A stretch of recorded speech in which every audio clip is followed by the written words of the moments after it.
If you are lonely when you are alone, you are in bad company. This quote comes to us from Jean Paul Sartre, and I believe it's a very good one to meditate on. Because if you are truly alone or lonely when you are alone, then that should be a wake up call. Oneself should be oneself's best friend. And to have peace, quiet, and solitude with one's best friend should never welcome in loneliness. You have an opportunity to completely embrace yourself in the present moment with a best friend. That is never call for loneliness. So if you find yourself alone and you find yourself lonely, don't don't try to get out of it.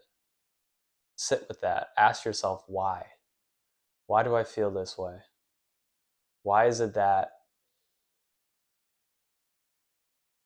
I can't be at peace by myself? Why is it that I need these external things, whether it be people or entertainment or satisfaction? Why can't I just exist in the present moment with myself? It's a rare thing nowadays for people to just enjoy solitude. And I forget who said it, but I think there's a quote that goes something like, everyone's problems stem from the fact that they can't spend 15 minutes alone in a room. And then, there's that study that a lot of people have heard of, which is, they put people alone in a room for 15 minutes and they gave themselves an option to shock themselves. And I think like 80% of the people shocked themselves instead of just sitting there alone with their thoughts. So essentially, they would rather feel pain than to just be alone and to just think. And that's pretty sad when you think about it. Now, I don't know if I completely agree with that experiment though, because I think it's like, you're tempting people, I feel like, to just shock themselves because, it's like, oh, I wonder how hard the shock is. And then you do it once and you're like, all right. I'd be interested. But I also love being with myself for hours at a time. So I don't know how much I really believe that experiment, but a lot of people believe it's a telltale sign that people just can't spend time alone today. So I thought I'd bring it up. But really, really think about it if you're struggling and you're lonely when you're alone, because you shouldn't be. You should be with your best friend, and you should, if you're in good solitude, be able to have a great conversation and be able to enjoy the moment.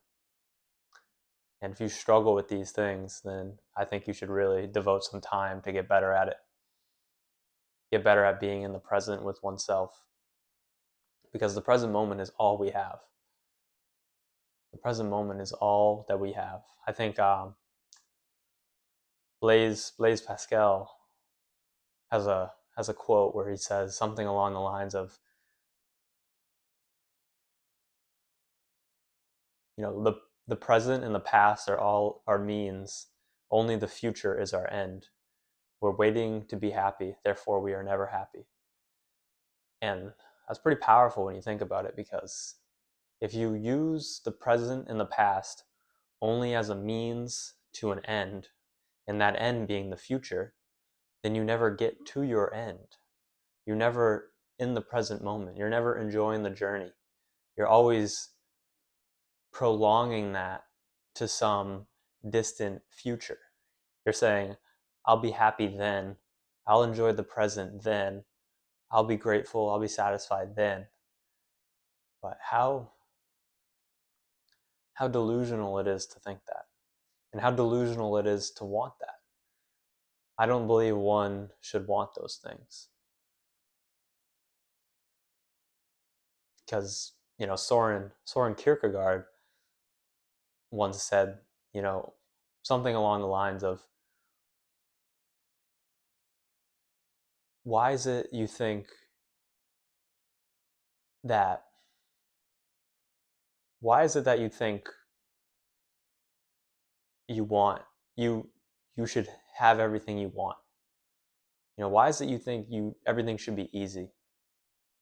Life, there's meaning in the struggle. you know Another quote by Albert Camus, at the end of the myth of Sisyphus, he says, to struggle to the heights is enough to fill a man's heart. The struggle to the heights is enough to fill a man's heart. The struggle of the journey, of enjoying the present and being in the moment, the journey. It's not the pursuit of happiness, it's the happiness of pursuit. And so many people don't enjoy the journey, and they only see this present, this moment, as a means to some end, and therefore they never live in the present, and therefore they never live in the only moment they truly have. Everything is a means to an end, and little do they know that the end is death, and one meets their death with the realization that they never lived, and what a pity that is. And I think so much of all that can just stem from the fact that people are lonely when they're alone. People run away from boredom. People don't want to be bored. They don't want to let their minds roam, even though that's when we have profound understandments of life and what it is we want and what it is that drives us. Socrates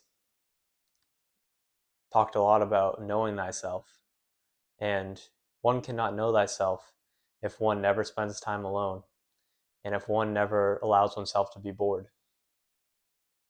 And that's a lost art nowadays. And I believe fewer people than ever know themselves. And it's not an easy task. It's a very, very hard task.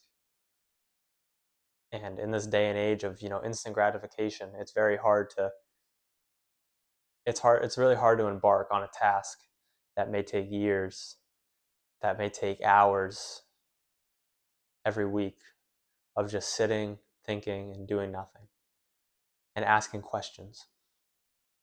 Asking questions and thinking are two very different things.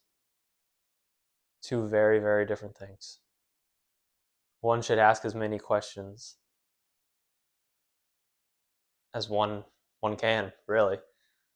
And a big thing I think we should understand about questions is that it's okay not to have the answers. A lot of the most complex and complicated questions in life don't have answers, and especially not when you first ask them. But that doesn't mean you shouldn't ask them, and it doesn't mean you shouldn't contemplate them, because sometimes it may take a long time to come up with an answer. But if you can continually ask the big questions in life, you will have a larger life.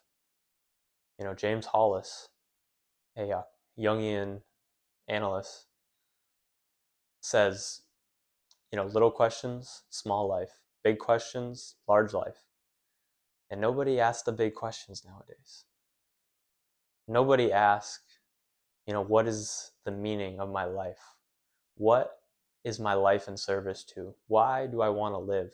Who do I want to live for? What would I die for today? It is rare to find people who ask these questions. And it's so common to find people living small lives.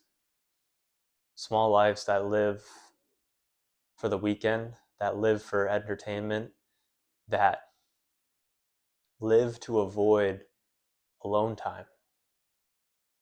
A phone on them always, people around them constantly, TV always on, music always playing. How many people a day truly have 15 minutes of alone time with a journal or with their thoughts or with anything.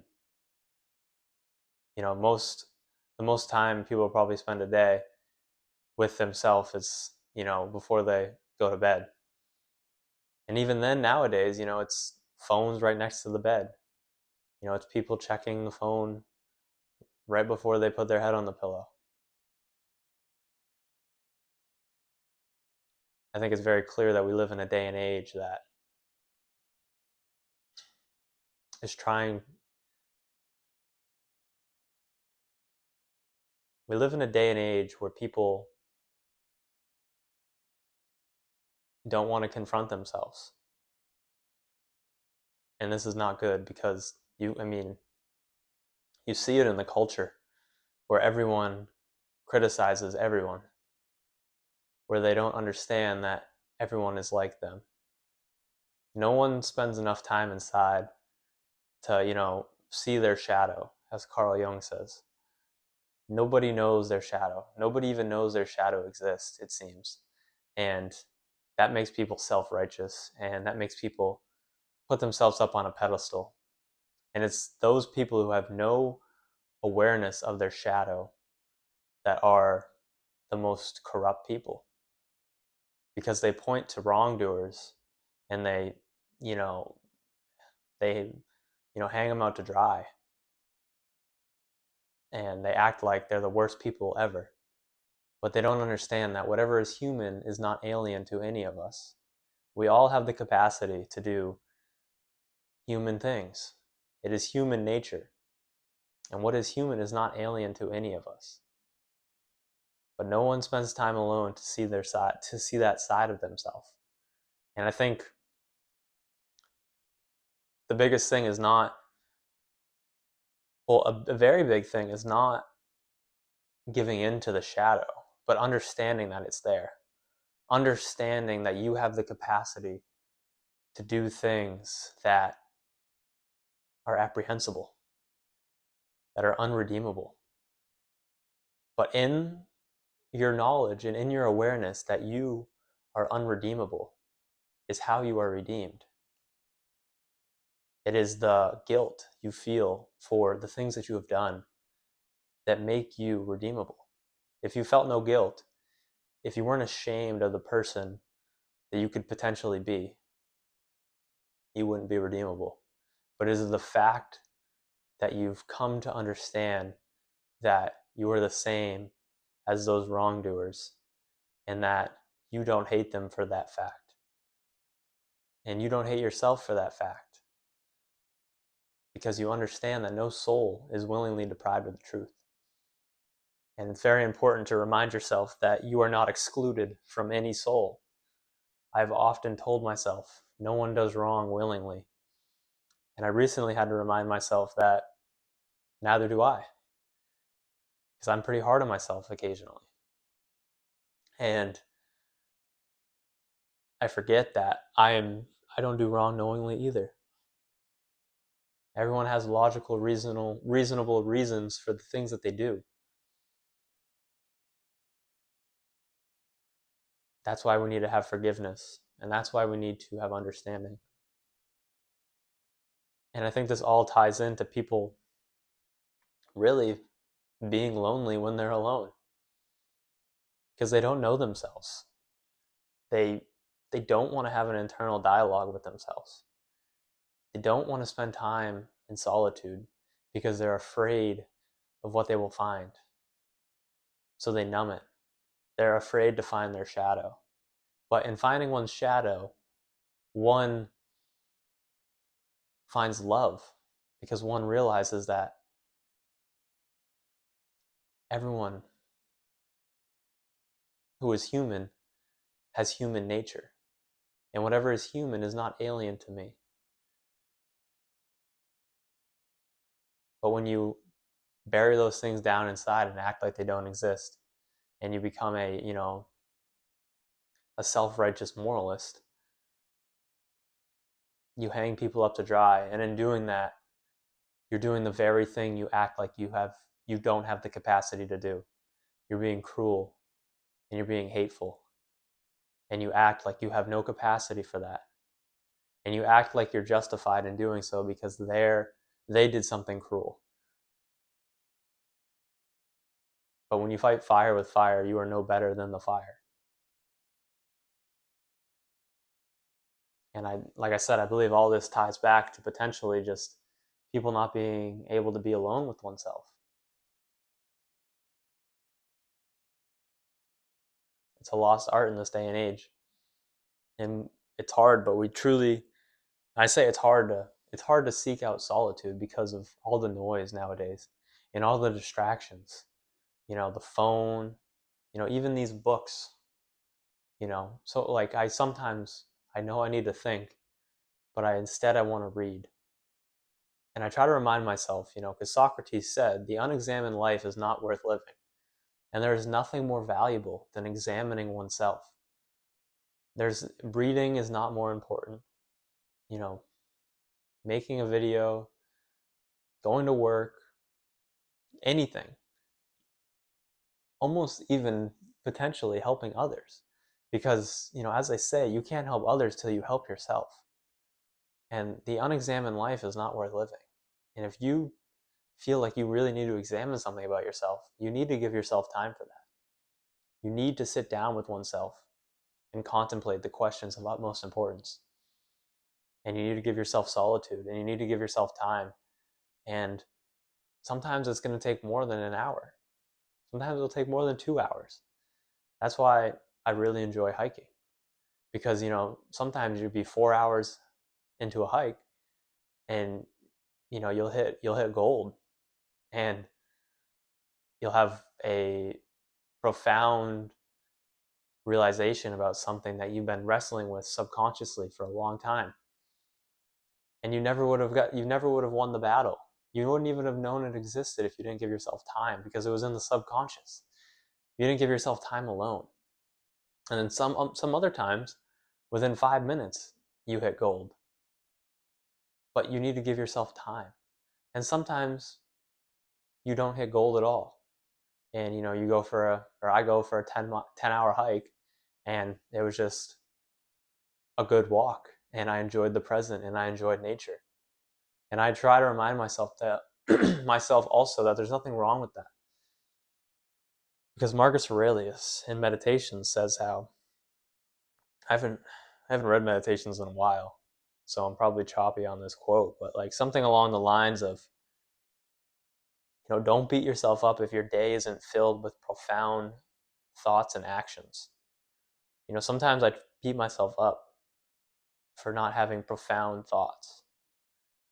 I give myself time to think and journal, and it's all trivial rubbish.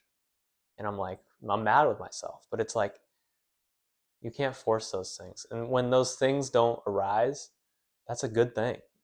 That's what, I believe, the state that people who meditate try to get. They try to get into that state and try to always be in that state of mind where they have no baggage to unpack. They got their email down to zero, and the second that an email comes in, they deal with it. They don't bury it, they deal with it. And then they deal with it, and then they're back to their peace. And then they get to a point where they can effortlessly interpret each and every action so it doesn't disrupt their peace.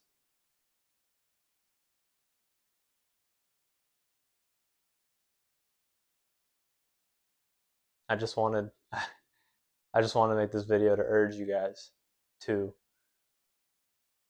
really think about what it means to be lonely when you're alone, and how unfortunate and how sad that is, that when oneself is alone with who should be one's best friend, they feel lost and they feel alone. They feel lonely. You're never alone. They say the cure for solitude, or the cure for loneliness, is solitude. And how true that is. And if you don't understand that quote, then you need more alone time. And you need more time with oneself. Because truly the cure for loneliness is solitude. And if you are lonely when you are alone, you are in bad company.